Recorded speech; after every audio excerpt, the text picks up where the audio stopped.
Halo sahabat tani dan sahabat ternak. Assalamualaikum warahmatullahi wabarakatuh. Jumpa kembali dengan Kakek Kandang, channel dari buruh tani dan buruh ternak dari kota Pamekasan, Madura, Jawa Timur. Saat ini saya berada di Tegalan atau dataran tinggi. Ini tepatnya di daerah Larangan Badung, Pamekasan, Madura.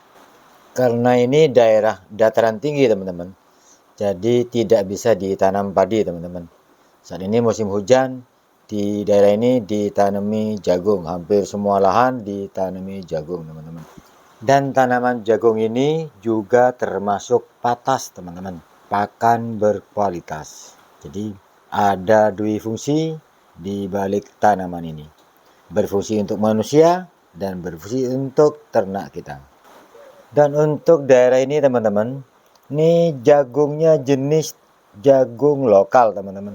Jadi jagungnya kecil dan memang di sini tidak suka untuk tanam jagung hibrida teman-teman. Karena menurut mereka kalau hibrida membutuhkan waktu lebih panjang teman-teman. Jadi mereka lebih suka untuk menanam jagung lokal karena memang waktu panen itu sangat dekat teman-teman. Hanya butuh waktu 2 bulan. Nah, karena ini jagung lokal, jadi untuk pemangkasan tongkol ini jauh sebelum masa panen teman-teman. Buah itu mencapai 10 hari, tongkol sudah mulai dipangkas. Jadi tongkolnya dibuat untuk pakan ternak teman-teman. Kalau jagung hibrida itu kan tongkol kita buang, kita pangkas setelah menjelang masa panen.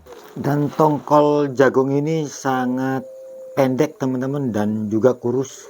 Jadi dengan luas 400 meter seperti lahan yang di sini, ini dapatnya hanya 2 ikat teman-teman. Jadi minim sekali untuk mendapatkan tongkol jagung ini.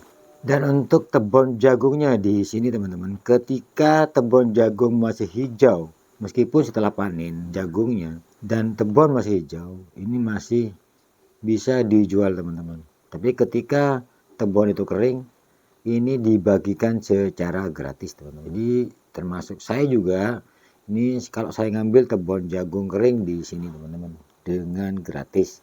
Dan untuk penanaman jagung ini teman-teman, ada sebagian petani yang memang sengaja tanam jagung buat pakan ternak. Memang mereka tanam dengan sistem volume diperbanyak. Jadi tanamnya rapat dan volumenya biasanya 2 kali dari biasanya teman-teman.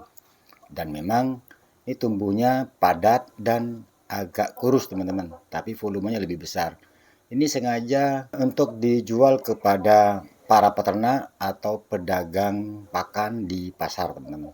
Jadi kita perlu juga membeli kebun jagung ini dengan buahnya untuk campuran pakan teman-teman, untuk campuran pakcong kita dengan nutrisi tinggi yang ada di dalam jagung teman-teman. Kita stok buat silase atau fermentasi sebanyak mungkin untuk stok pakan teman-teman. Dan harganya cukup murah teman-teman kalau kita beli di petani. Dan jika ada lahan kosong, lebih baik kita tanami jagung teman-teman.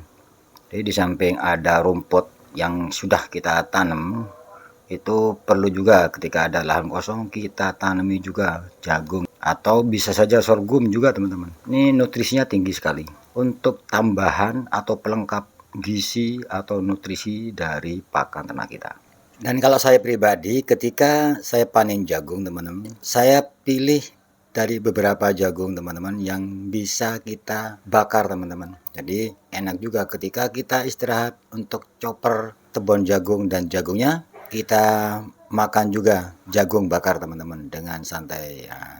Dan bagi saya pribadi, setiap patas teman-teman, ini kita tidak dilakukan fermentasi teman-teman, cukup dengan silase karena hijauan yang ada sudah bernutrisi tinggi. Cukup dilayukan 1 hari, kebun jagung siap kita chopper dan langsung disilase teman-teman. Jangan khawatir, silase kita pasti jadi. Meskipun kadar air masih mencapai 50%. Kebun jagung lain dengan hijauan yang lain teman-teman. Karena sudah mengandung probiotik dan prebiotik alami. Ayo tanam jagung untuk kelengkapan nutrisi ternak kita. Akhirnya, salam ngarit, salam ternak dari Kota Pamekasan, Madura, Jawa Timur.